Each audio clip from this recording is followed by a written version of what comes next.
Assalamualaikum warahmatullahi wabarakatuh. Bismillahirrahmanirrahim. Alhamdulillahi rabbil alamin. Wassalatu wassalamu ala asyrafil anbiya'i wal mursalin wa ala alihi wa sahbihi ajma'in. Wa ba'd, fa inna asdaqal hadits kitabullah wa khairal hadi hadi Muhammadin sallallahu alaihi wasallam. Wa syarrul umuri muhdatsatuha محدثة بدعة وكل بدعة ضلالة وكل ضلالة في النار. Sila ke muka surat 390. 390 kita baca ayat 220. Ayat 220 pada muka surat yang sama. A'udzu billahi minasy syaithanir rajim. Bismillahirrahmanirrahim. Fid dunya wal akhirah wa yas'alunaka 'anil yatama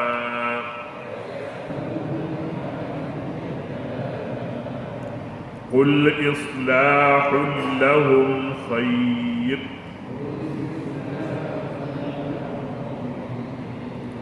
وَإِن تُخَالِطُوهُمْ فَإِخْوَانُكُمْ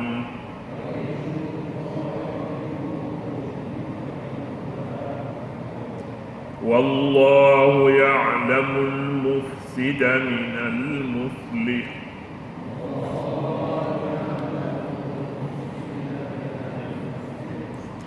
وَلَوْ شَاءَ اللَّهُ لَأَعْنَتَكُمْ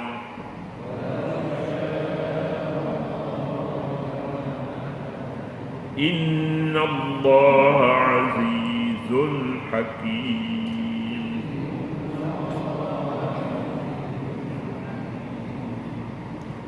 صدق الله العظيم. في الدنيا والآخرة,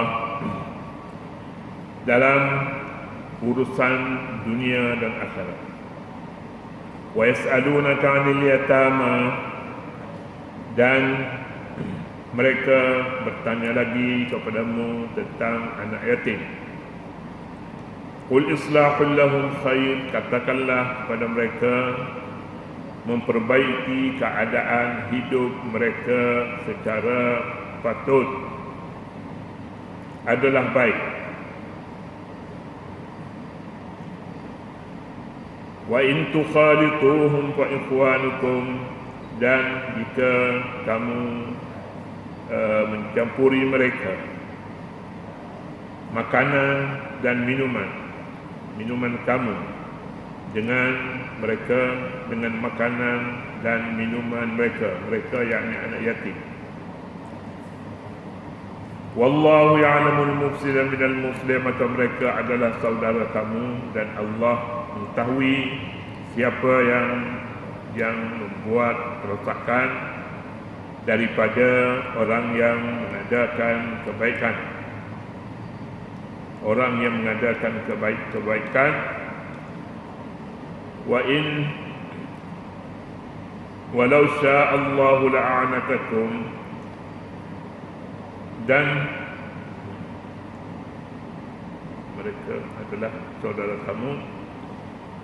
Walau sya'allahu la'anatakum, dan jika Allah menghendaki, nescaya Dia dapat mendatangkan kesulitan kepadamu.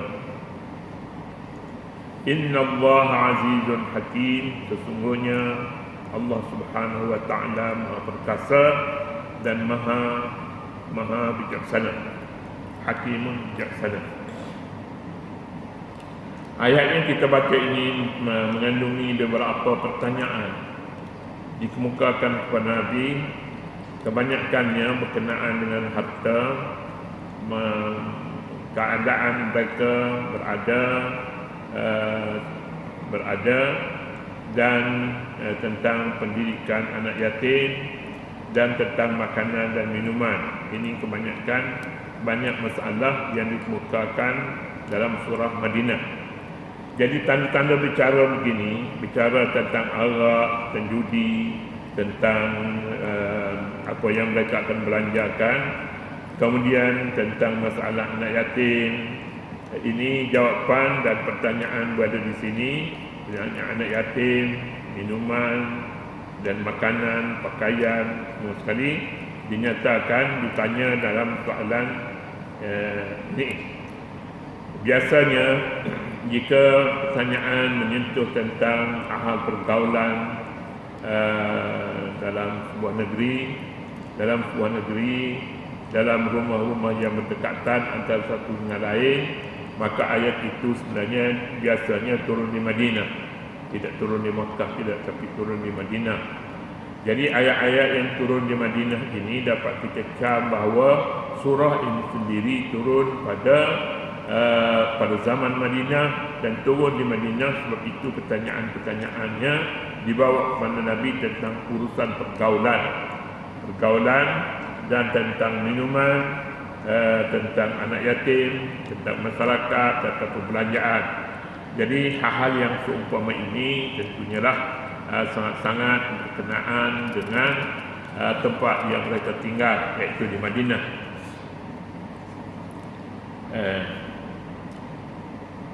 Oleh kerana perkara ini boleh jadi perkara yang menyentuh masalah kehidupan harian mereka, lalu mereka bertanya Nabi SAW, dan jawapannya tepat dengan hukum Islam, kerana hakikatnya kalau pertanyaan itu turunnya di Madinah, maka tempat turunnya juga di Madinah, dan siapa yang menjawabnya Allah Subhanahu Wa Taala sendiri yang menjawab. Kita pergi kepada muka surat sebelah 391, menyatakan arak memabukkan dan bermanfaat. Pertanyaan tentang arak yang kita baca pada ayat terdahulu, iaitu ayat 219, pertanyaan tentang arak, sifat yang ada pada arak itu memabuk, dan yang keduanya ada manfaat. Pertanyaan itu mendapat jawapan daripada Nabi SAW sendiri yang menyatakan pada arak itu mabuk pun ada, manfaat pun ada. Manfaat yang ada padanya, dia boleh melegakan keadaan tubuh badan, itu yang biasanya disebutkan. Dan manfaat pula pada arak ini ialah selain daripada sihat tubuh badan, manfaatnya pada penjualan, jual beli, perniagaan. Jadi perniagaan arak ini dia mendatangkan keuntungan yang agak besar lah barangkali, sebab semua orang menggunakan arak, tak dengar pulanya tentang dia boleh dibuat ubat. Tapi sekarang ini ada orang menyatakan dia boleh dijadikan sebagai ubat bagi setengah penyakit. Langkah pertama ialah menyatakan arak itu memabukkan, tetapi manfaatnya selaras dengan firman Allah, wa min samaratin nakhili wal a'nab tattakhiduna minhu sakara wa rizqan hasana inna fi dzalika laayatan liqaumin ya'qilun. Ayat 339 surah An-Nahl. Wa min samaratin nakhili, dan daripada buah kurma dan a'nab dan anggur, buah kurma dan anggur, kamu memprosesnya menjadi minuman yang memabukkan dan rezeki yang baik, rizqan hasanah. Inna fi dzalika laayatan liqaumin ya'qilun, sesungguhnya nikmat yang demikian merupakan satu bukti bagi orang yang berfikir. Ini dia tentang arak. Tak cakap dari pasal judi. Tentang arak ini beberapa ayat disebutkan di dalam Al-Quranul Karim tentang arak, iaitu yang diproses daripada anggur dan nakhil. Nakhil ini kurma. Nakhil Dalam bahasa Arab pernah saya sebutkan di sini juga nama kepada kurma ataupun tamar ini sampai beratus-ratus nama. Beratus nama. Jadi ini bahasa Arab, bahasa yang kaya sehingga kurma ataupun tamar ini boleh terbit daripada satu batang pokok mempunyai beratus-ratus nama itu pada sesuatu masa, pada peringkat usia belum matang, sedang matang dan selepas matang, semuanya mempunyai nama yang berlainan antara satu dengan lain. Katanya, sesungguhnya nikmat yang demikian merupakan satu bukti bagi orang yang berfikir. Jika orang berfikir, buah tamar boleh dijadikan berbagai-bagai jenis makanan, boleh dijadikan pula kurma, kuih, dan boleh pulanya dibuat bekalan untuk perjalanan jalan. Jika orang yang bawa bekalnya bukan bawa bekal roti, bawa bekal buah kurma pun sudah cukup sebenarnya sebagai bekalan dalam perjalanan jauh perjalanan musafir mereka. Kemudian saya sebelah ayat ini hanya menyatakan asal-usul arak itu diproses tanpa menyatakan hukum minum arak, hukum meminum arak. Tetapi jika diteliti secara mendalam dan halus, ia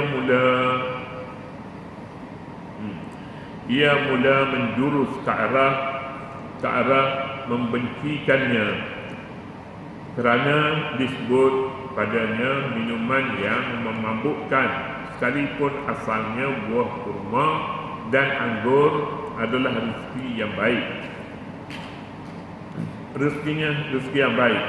Jadi di samping menyebutkan kebaikan buah tamar dan buah anggur, bila disebutkan pulanya ini tattakhiduna minhu sakara, kamu boleh dapatkan daripada anggur ini ataupun kurma ini bahan yang memabukkan. Jadi barang tu baik tapi memabukkan. Di sana ada sindiran psikologi. Psikologi daripadanya ialah bila memabukkan, kamu minum apa, tinggalkan saja barang yang walaupun baik tapi dia boleh membawa kepada mabuk. Mabuk ini bertentangan dengan fikiran orang berfikir. Bagaimana boleh berfikir kalau makan benda-benda yang memabukkan? Jadi di sini suntikan, namanya sindiran, suntikan terhadap pengambilan kurma, suntikan untuk membencikan. Boleh jadi ada orang bila disebut dia memburukkan kurma dan sikap yang seumpama itu boleh menimbulkan seorang tak suka kan arak ini.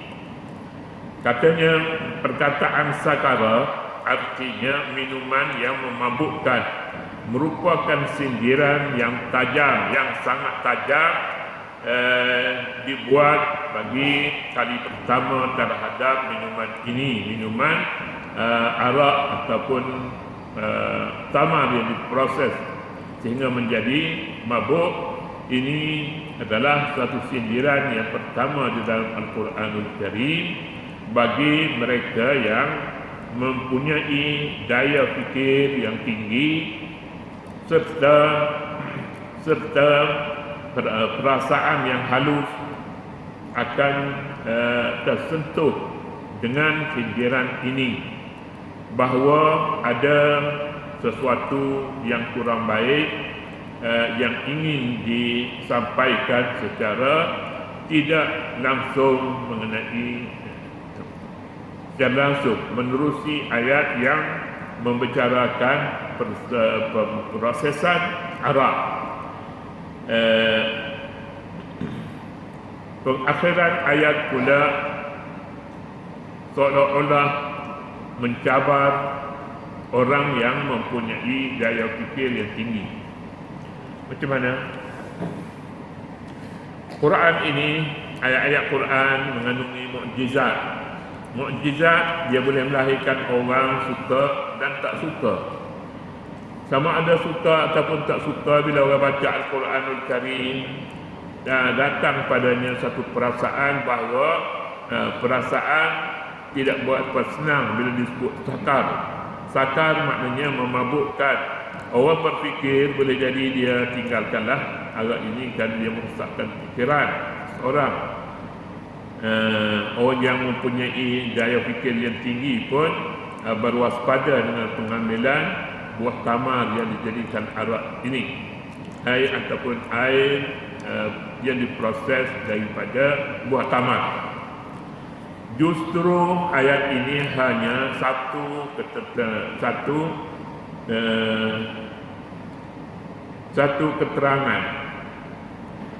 keterangan umum ayat ini dan tidak membawa hukum.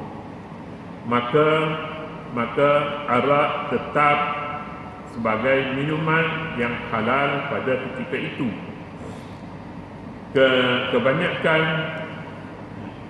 Kebanyakan umat muslimin dan sahabat Nabi bebas meminum arak sebagai minuman biasa, sekalipun memabukkan. Apabila umat muslimin berhijrah ke Madinah dan membangunkan masyarakat, sebahagian mereka terasa semacam ada sesuatu yang tidak betul pada pengambilan arak ini. Lalu sekumpulan orang Ansar, yakni orang Madinah yang dipimpin Umar bin Al-Khattab dan Muaz bin Jabal datang menemui Nabi SAW dan bertanya, "Aftina fil khamri wal maisiri fa innahuma mudhibatul lil aqli mudhibatul lil mal."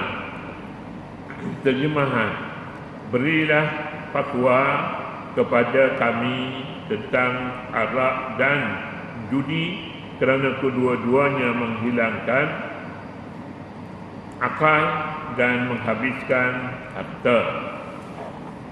Apa dia ceritanya? Ceritanya bila ayat ini diturunkan, ayat tidak memberi sebuah hukum Nabi.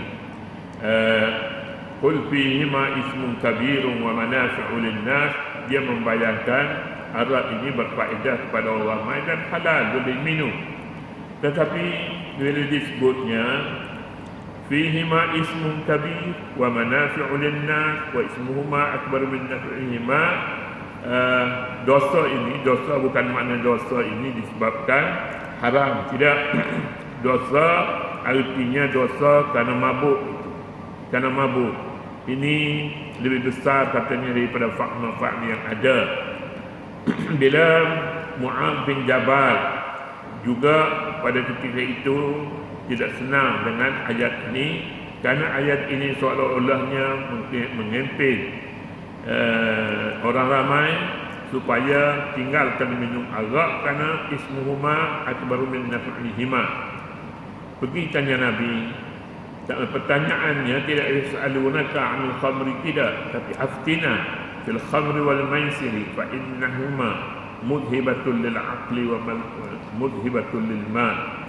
Berilah fatwa kepada kami. Fatwa ni dia lebih kukuh daripada jawab soalan yang sebelum ini. Yas'alunaka 'anil khamri wal maisiri, mereka akan bertanya kamu tentang arak dan judi. Tetapi Muaz bin Jabal, sahabat Nabi yang besar dan sangat-sangat banyak berilmu dan banyak meriwayatkan hadis, dia pergi menggunakan aftina, beri fatwa kepada kami. Fatwa ini datangnya daripada perkataan fatan. Fatan ini apa maknanya? Fatan ini orang muda. Kalau syekhun umpamanya, ajuzun umpamanya, itu orang tua.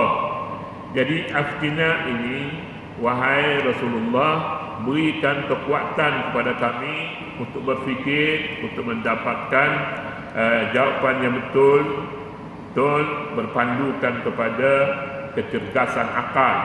Aftina, beri kepada kami fatwa. Fil khamri, tentang arak dan judi, kerana dia menghabiskan, menghilangkan akal dan menghilangkan harta. Jadi menghilangkan akal, sedangkan akal ini sangat-sangat dihadapi oleh orang muda. Demikian juga dengan judi. Judi ini menghabiskan harta. Jadi dua perkara ini menjadikan kami muskil, sama ada arak dan judi ini boleh diamalkan ataupun mestinya kita berhentikan. Ayat Quran tidak menggambarkan haram, ataupun kalau menggambarkan sesuatu yang tidak baik, maka peringkat bukan haram tapi makruh, peringkat makruh. Jadi kalau makruh, boleh jadinya orang kita ataupun sahabat-sahabat tidak merasa keliru tentang ayat ini. Tetapi kalau itunya haram, dan memang sepatutnya haram kerana dia boleh menghilangkan akal dan harta. Bagi menjawab pertanyaan ini, Allah Subhanahu wa taala menurunkan ayat 219 di atas yang menyatakan kedua-duanya. Maknanya dua-duanya boleh merosakkan akal dan merosakkan harta benda. Jadi ayat ini, pertanyaan ini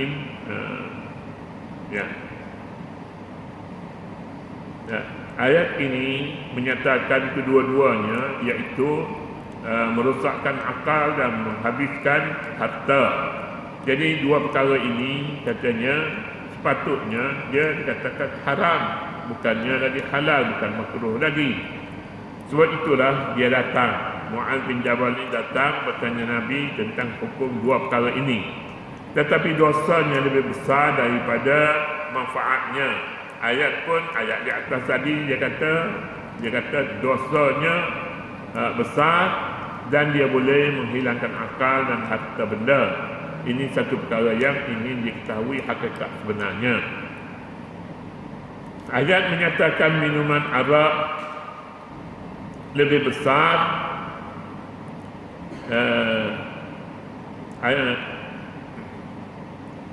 arak dan judi katanya lebih besar daripada manfaatnya. Lebih besar, mana lebih besar? Lebih besar faedah dan lebih daripada manfaatnya.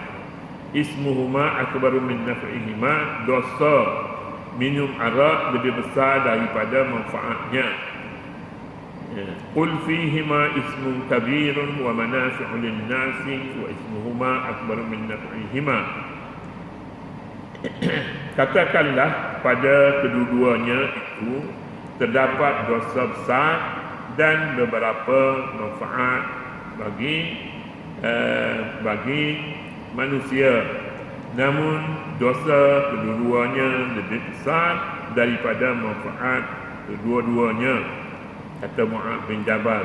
Jadi ini diberi sebab mengapa dia datang bertanya Nabi untuk mendapat satu fatwa yang menambahkan kecergasan ataupun menambahkan penjelasan kepada arak dan judi.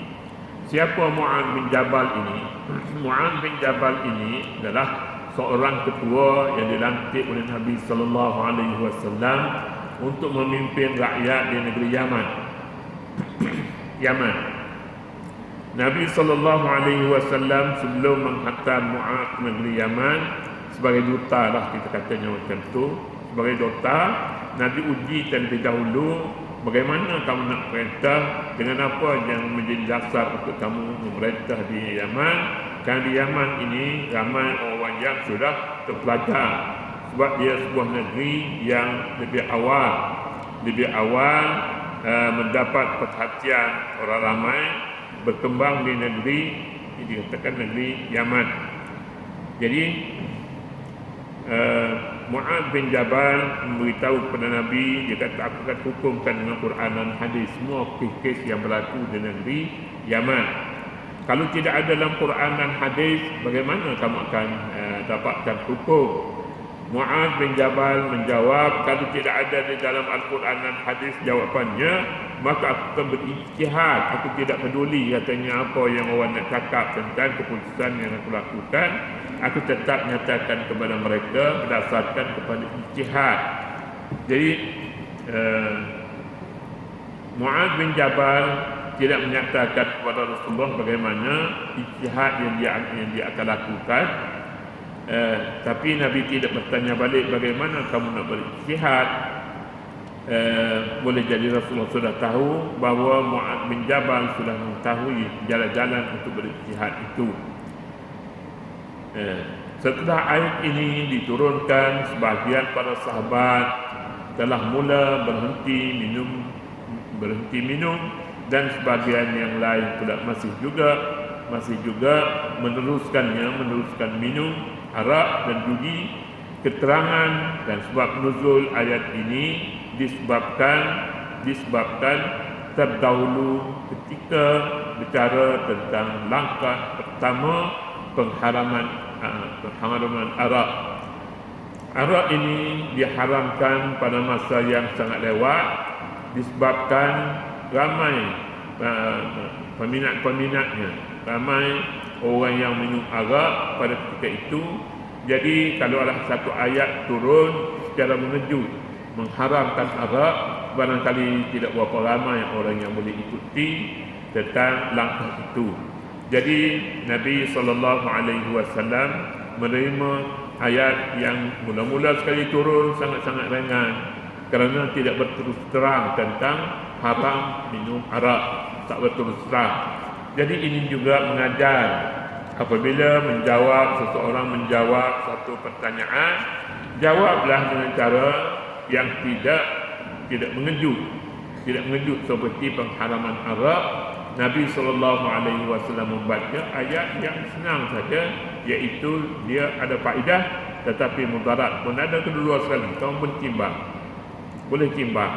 Kemudiannya dosanya besar. Dosa ini bukan dosa yang kita anggapnya haram, tidak. Dosanya besar maknanya kesalahan. Dia boleh membinasakan harta, dia boleh membinasakan akal. Jadi jelas sekali jawapan ayat Al-Quranul Karim. Namun begitu sebahagian daripada orang ramai tak berhenti lagi minum arak, sekalipun sebahagian yang lain sudah mencium bau bahawa arak ini nampak gayanya haram dah, sebabnya Quran kata wa ismuhuma akbar min naf'ihima.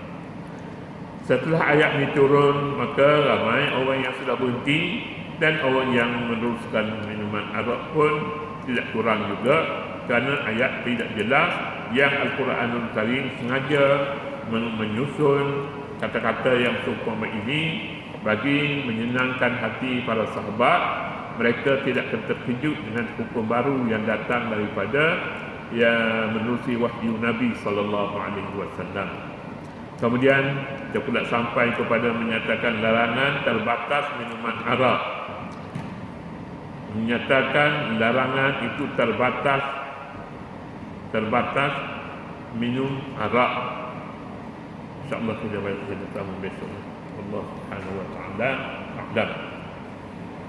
أعوذ بالله من الشيطان الرجيم. بسم الله الرحمن الرحيم. ربنا لا تزغ قلوبنا بعد إذ هديتنا وهب لنا من لدنك رحمة إنك أنت الوهاب.